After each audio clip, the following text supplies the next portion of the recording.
Black Sheep Shipping presents The Vulture's Song. Content warnings can be found in the description.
Gabriel, pourquoi m'emmènes-tu en anglais?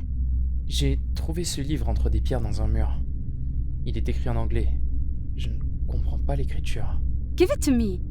I come here for the quiet, but you come here because you have the eyes of a bat. Tu veux dire les oreilles? No, because you are both blind. Just let me read it. The Journal of Nicolas Jean Moreau, September the 5th, 1787. I am writing this journal for my wife, my angel.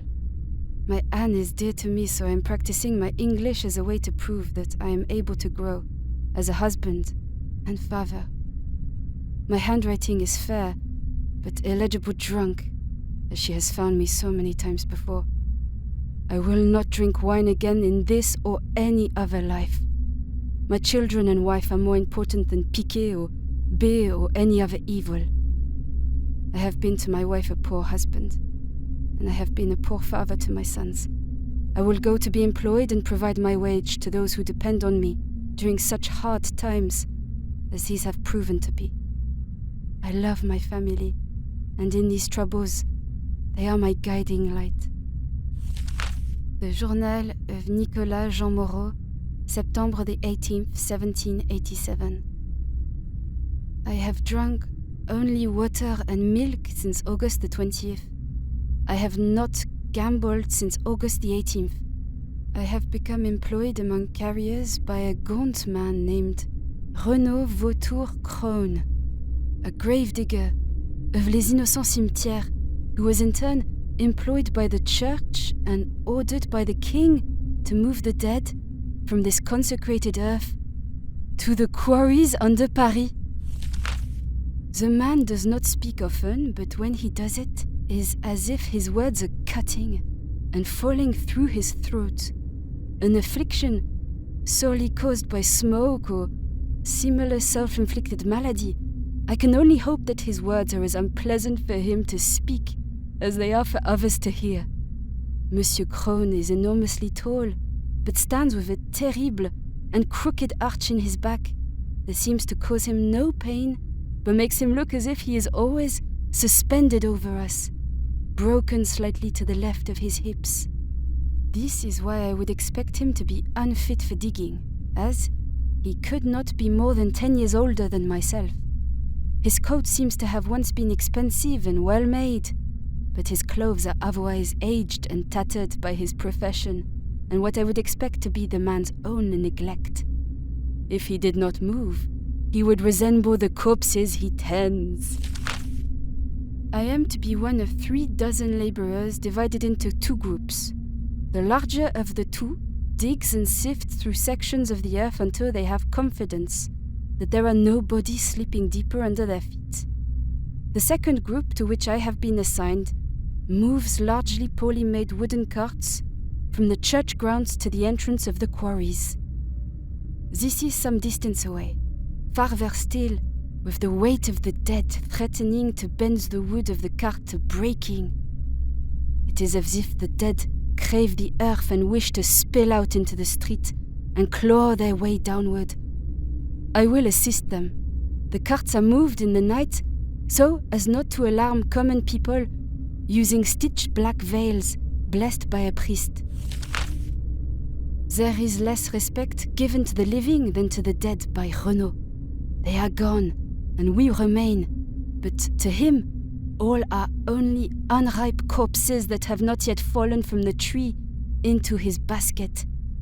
It brings me to the point of boiling rage when he gestures faintly without speaking. It is a command that I am to stop my cart like I am his mule. I do not understand why he inspects even the oldest and most desiccated corpses so closely. He always begins by taking off their shoes. He feels them with his hands, starting at the feet and moving up to their skulls, and then down their arms before waving his hands for me to turn them over to feel their backs. The only time I have ever seen this awful man smile has been when he felt the ribs of a young girl before ripping open her dress and taking what must have been a hidden... He is looking for what I must assume are tokens of silver, although I have considered this ritual may only be something he takes pleasure in. Great pleasure. I have not yet entered the quarries, but will happily, if only to avoid the smell emanating from the rotting earth above and this equally unpleasant man. The rancid smell of my countrymen sickens all of France, and Paris is at its center. The Journal of Nicolas Jean Moreau, October the 5th, 1787. Today my youngest son, Etienne, is celebrating his 7th anniversary. His hair, by some strange miracle, is darkening from a brown, nearing blonde, to an almost black shade matching my own. I would never doubt the faithfulness of my Anne, but it will be magnificent when my brother next visits and I might finally prove to him that he is a crétin. I have hope that Etienne's hair is not some sign that this city has touched him. I would shield him from all the evil of the world if I were able. My beautiful Anne was able to buy some apples with only minor defects from the servant of a wealthy house in the northern district. It was more than we can afford, given the growing demand for food. But Etienne had never tasted apples. After his fever in spring, Anne and I dreaded that he might never have the chance. I've not seen my wife so happy since his birth. Jean complained about not having meat, but became quieter and more easily tolerated while he chewed his own apple and bread. Jean is of a restless age and thinks of himself as royal, a nobleman that everyone had forgotten. I was only able to spend half the day with my family. I needed to sleep, to have the strength to return to Les Innocents. I am resolved to my duties, but must steady my hands without the weight of a wine bottle resting in my palm. I am told by Renaud that there is a clear path to an empty chamber, to which we are to take the bones, marked by circles, carved into the walls and ceilings. Putain, c'est les mêmes. Where did you find this? Pas loin d'ici, dans une impasse. Gabriel, je connais ces marques. Elles mènent à la Seine. Où est-ce que t'as trouvé ça? Putain! I fear for my Anne. The reality of what I am doing is very serious and caution is all but absent. The Parisian dead have been treated by France with an intense and passionate apathy, but to move them deep into the tunnels is more than a spiritual danger for those pious and God-fearing men. The other laborers claim that the chill of the tunnels is increased with every step down as they move farther from God. But I do not share their faith or concern myself with their notions of heaven and the devil. I cannot spare my concern. I must give it all to the real danger of a collapse or losing my way with no hope of being discovered. I will not be added to my brothers under the streets of Paris. The Journal of Nicolas Jean Moreau, October the 9th, 1787. Last night I carried 9 1/3 carts of bones and skin like rags into the tunnels. Renaud told me the markings and the path underground were well lit. It only requires of me a short walk of 12 minutes and 10 more to return once my cart has been emptied. I feel reborn every time I emerge from our tomb to see the darkened sky above me. It makes me realize that I did not appreciate the stars, the songs of birds above me. The bones are piled in the center of a large chamber that measures at minimum 10 toises in width and only slightly less than twice as many toises in length. The ceiling is not visible to me, but must be very high to produce such an echo. There are no stars inside. There is a white, foul-smelling ichor that coats the ground and along the walls. Small piles of bones that have been set aside from the center pile, seemingly sorted and ordered by type. I particularly dislike a small pile of skulls much smaller than my own. I intend to find who is doing this and stop them. The air is unpleasant, but not as pungent as the city above. However, as the number of dead grows, their smell grows with them. The Journal of Nicolas Jean Moreau, October the 20th, 1787. Today I am an imbecile. The work of moving the dead is not social, and the other men with their carts do not often exchange words. However, tonight a man named Simon shared with me something that brought me great unease.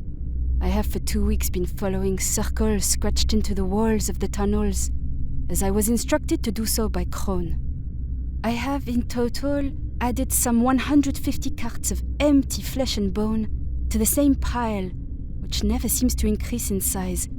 I now know the other men with their carts have been told by Renaud to follow crosses painted on the walls in tar.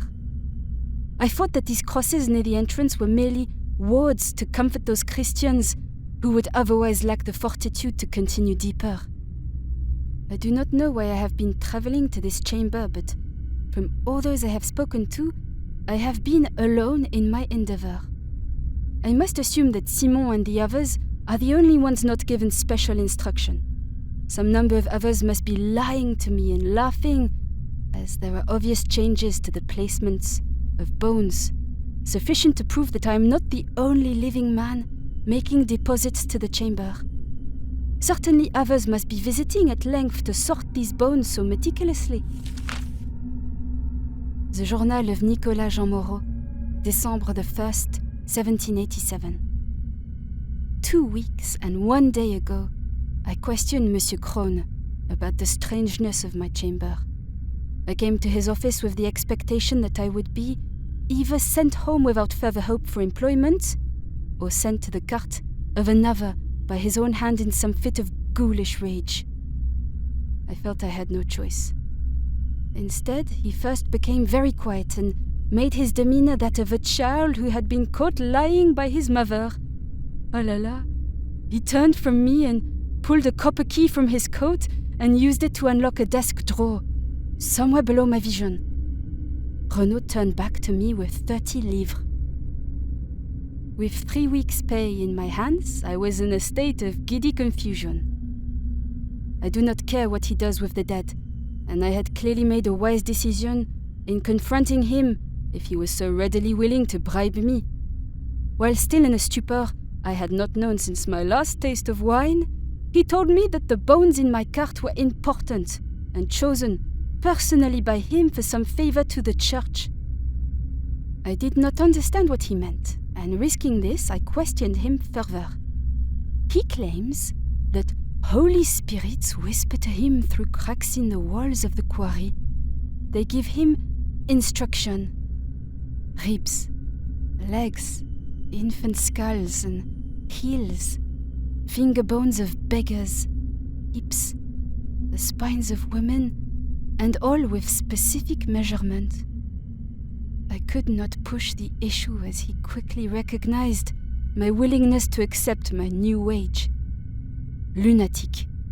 I myself am a lunatic to match his own insanity. I accept my newly understood duties and implied silence. We are lunatics together now, but with 30 livres a week for the same work, I saw no harm in his indulgence. I had my own. For 2 weeks and 60 livres, I have pulled my cart of chosen dead for Monsieur Crone. The Journal of Nicolas Jean Moreau, December the 3rd, 1787. Tonight, my cart was heavy. It was much heavier than it should have felt, despite only being half full from the level of the veil. I could feel the shift of weight to the left wheel. Something heavy lay underneath the bones I had been given to deliver.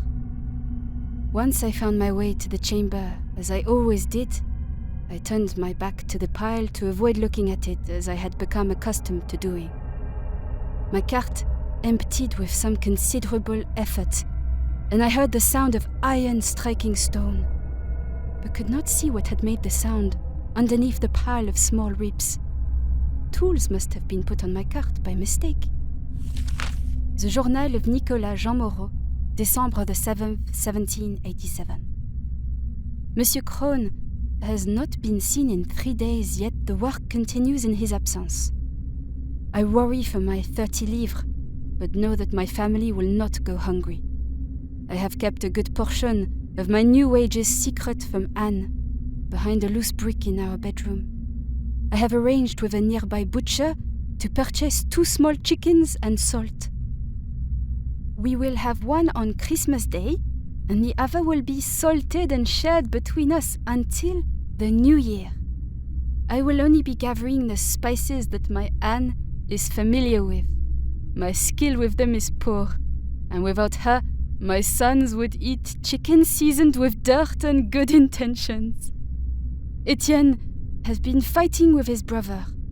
Jean is old enough to work, and Etienne, despite his young age, wishes to help his family. Oh, c'est mignon. I am so proud of my sons. Anne has made them good men, and I know that if I were to become lost underground, or to some illness, they would provide for her. Etienne has asked to join his brother Jean at Les Halles, working as a porter, but Jean has harshly denied him. Etienne is far too small to lift the barrels, even if he could lie convincingly about his age. Jean was cruel, but I did not stop him. Etienne should be with his mother at this age. I am trying to find apprenticeships for them both in reputable trades. Jean first. My father knew a tailor in Le Marais, and if he remembers me, then I will ask for him to teach my Jean. I expect it will take a dowry, but soon I will be able to pay it. The Journal of Nicolas Jean Moreau, December the 11th, 1787.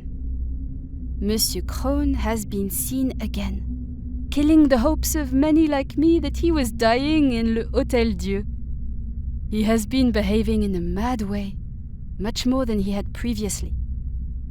Renaud is covered in little cuts and bruises, and has been searching through the carts of the other workers for bones he considers to be for his project, feverishly and openly.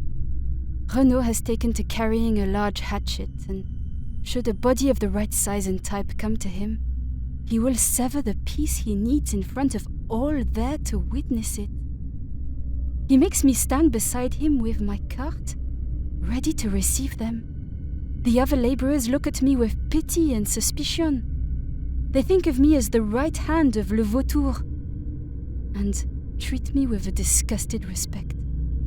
He seems to need a right hand now. His own appears to have been mangled in some way. I hope to escape that fate. The Journal of Nicolas Jean Moreau, December the 15th, 1787. To myself, I have played a victim, but it is a performance for no other. I am not forced into this role and have willingly participated in a bizarre crime Renaud has committed. Even if I do not know what exactly he is doing to the bones, I know the nature of the man. It is not unusual to have pious and evil men claim to hear God, tell them to do terrible, unhuman things, but I have heard Renaud talking back to his God. In the quarries, Voices stretch great distances, leading a man to believe he is mere breaths away from another, some great distance away. I heard Renaud begging God for patience and mercy. Non, pas merci. Mercy. His God needs the dead, but Les Innocents is emptying too quickly. I did not find Renaud or our conspirators, who must be in some illicit trade, but evidence of their meeting remained. An enormous grey quill, the length of my forearm, not native to any bird residing in a city. A quill for making lists of anatomy to be disappeared and sold, I'm sure. Soon, Les Innocents will be empty, and I will be free of Renaud. The Journal of Nicolas Jean Moreau, December the 23rd, 1787. The number of labourers moving bodies has been reduced by half. Each day that the work comes closer to ending makes Renaud more determined to slow our efforts. 2 men fewer than yesterday. 2 men fewer than the day before. My carts have been heavy. As the number of bodies lessen, the weight of what I have done grows. It is no longer a mystery to me that I am carrying iron into the tunnels for a purpose that I do not understand. I do not believe in my Anne's God, but I must hope he is not in the quarries to witness me. One day my family will forgive me. The Journal of Nicolas Jean Moreau, Christmas, 1787. My Anne knows I am a liar. She interrogated me privately about my hidden wealth, and I could not explain it. I was stupid not to realize that she would suspect gambling. The idea of using my wage to create a small fortune had appealed to me many times, but I could not bring myself to risk my family for what I knew was compulsion. She is right that I have betrayed her. I have been told to return in the new year as an honest man, or my children will be taken by her to be raised with her sisters in the countryside far from Paris. My English has improved beyond my aunt's expectations, as I am writing this quite drunk. Ah mais arrête! Pas ici! Mais taisez-vous! I hoped she would be proud. I will go to the cemetery tonight and collect my final 30 pieces of silver. I may kill Renaud.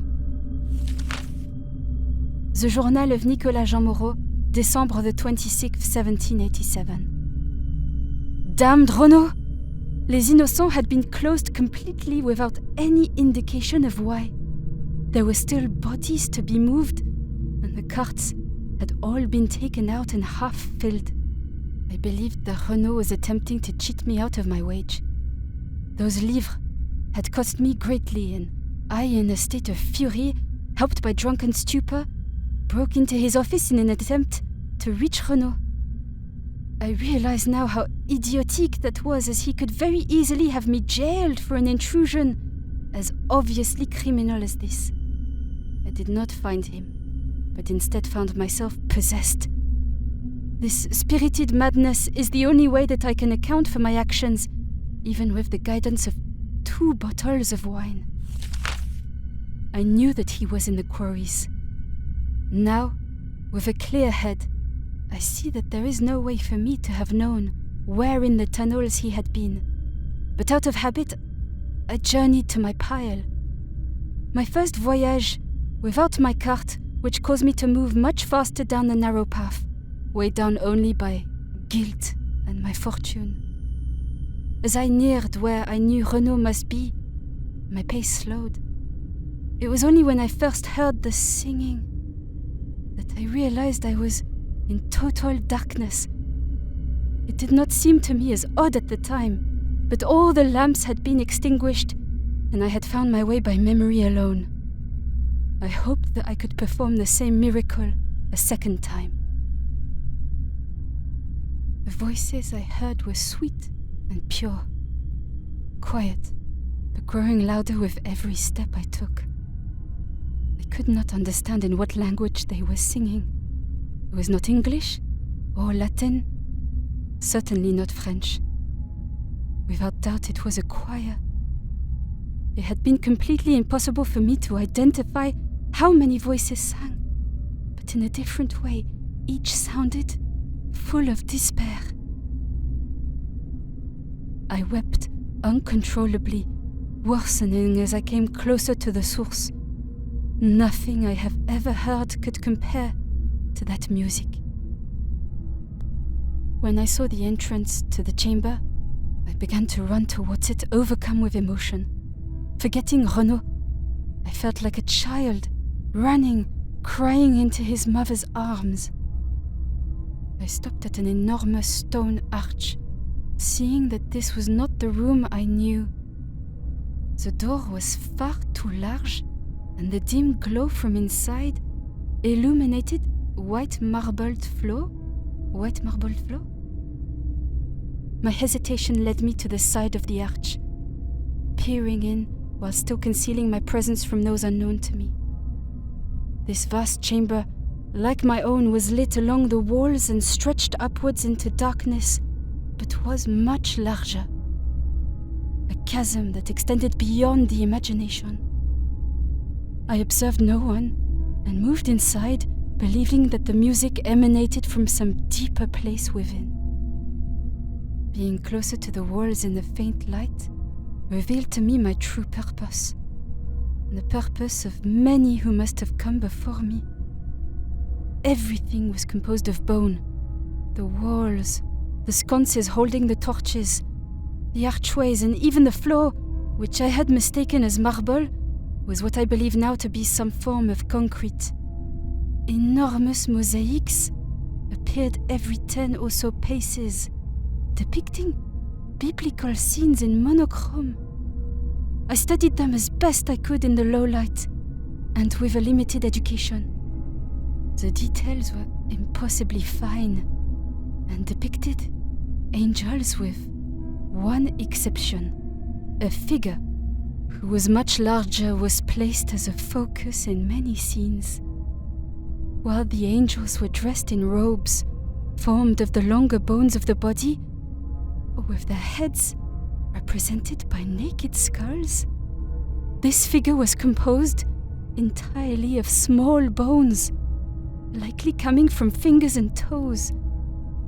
He was shaped like a man, but for no clear reason lacked all detail, remained a pale white shadow.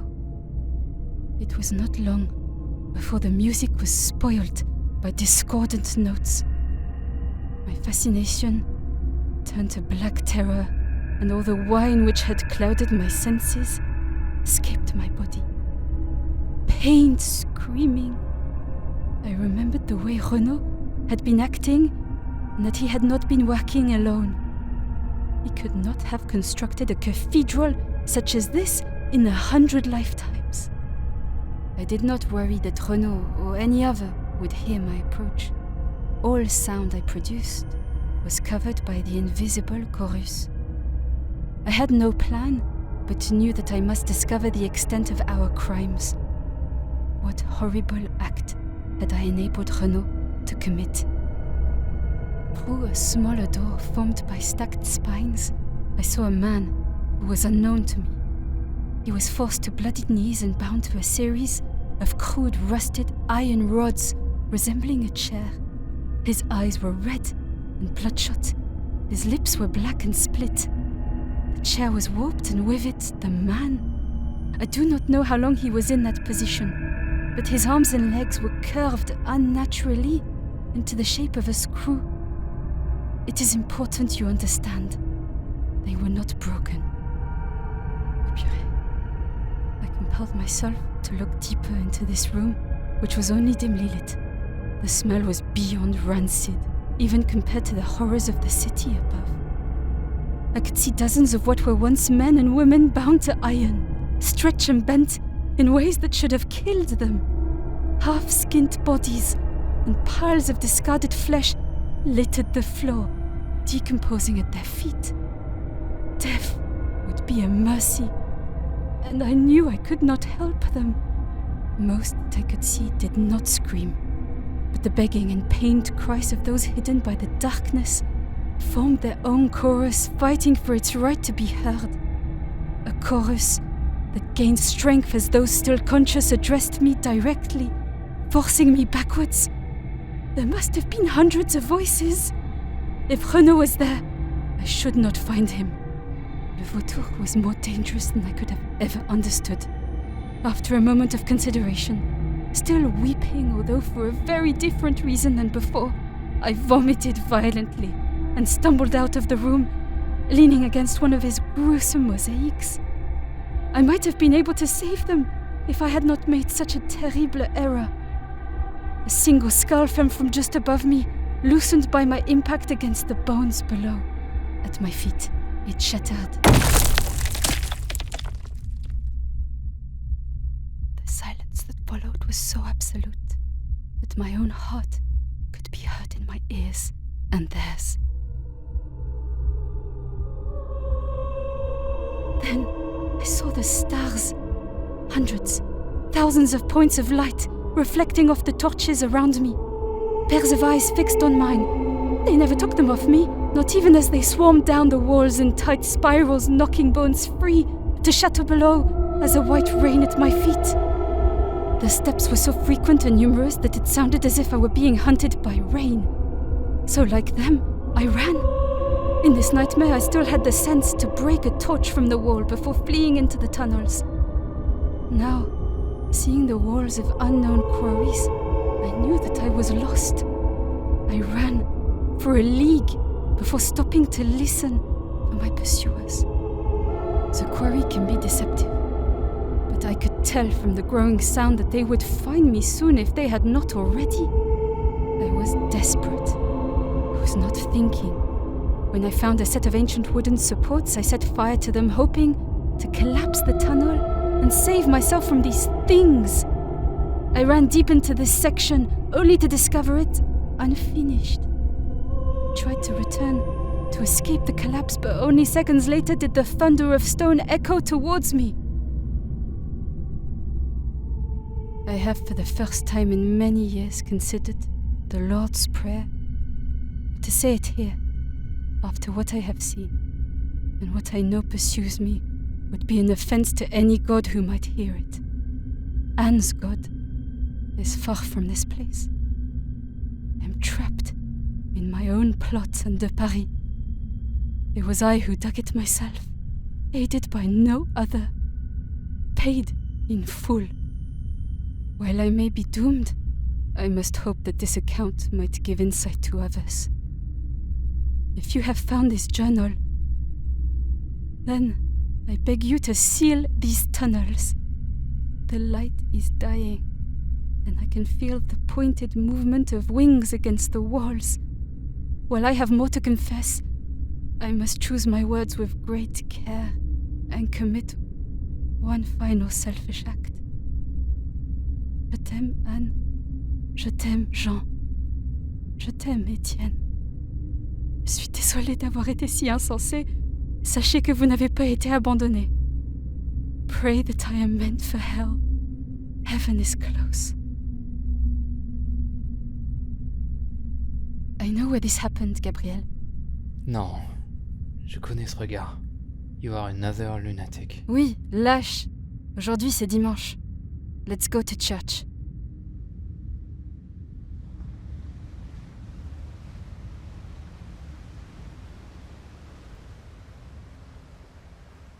This episode was written and edited by D.V. Clarke and directed by Alex Valentino.